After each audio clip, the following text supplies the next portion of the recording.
because buying a URL, buying a website might only cost you $2 to $12 a month.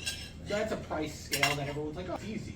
But what it actually does, and is that bringing you an income, a return on your investment during that period, is kind of the big factor. And that's where a lot of the SEO factors come in, because if you are going to start developing your own website, or even just keeping track of your own website, it's not dissimilar from social media. It doesn't need as much keep up on it, but you do want to go in there on a monthly basis to kind of make sure certain things are up to date, especially because they are constantly changing SEO on a regular basis. So for instance, AI has been the big thing this year and the past year or so, and a lot of SEO companies were worried that AI was going to kind of take over the SEO avenue, because now it's a computer talking to another computer, asking it what does it need and what type of information is out there.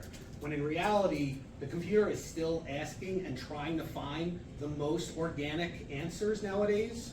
And that's the best part of why you should optimize your website and what you should try to look into as far as putting in keywords, making sure that what you're presenting out on your website, similar to a store, what are you putting on your sign? What is drawing people in to find you? And so that's where a lot of the SEO stuff comes in.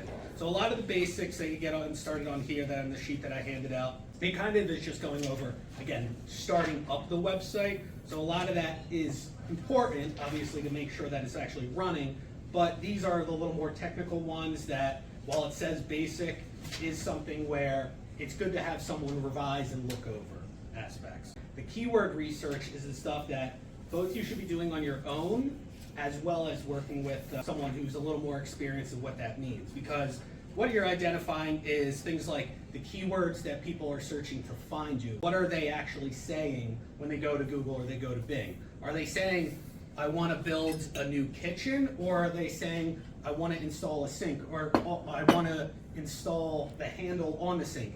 Each little factor of that is how much independence you want to be aware of, in the sense that, does it make sense for you to go out if someone just has a loose knob?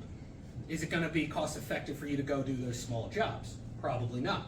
But if someone wants to install a full kitchen, that's the stuff you want. So you might want to take off things from your website that say, I install sinks, because that's not really what you want. You don't want people looking to install a sink in their house. Even though it's a process of Even though it's a process part of what you're doing. it, yes. Right. So you want the higher end items on your website. With Jerry type of thing, he's doing residential and commercial.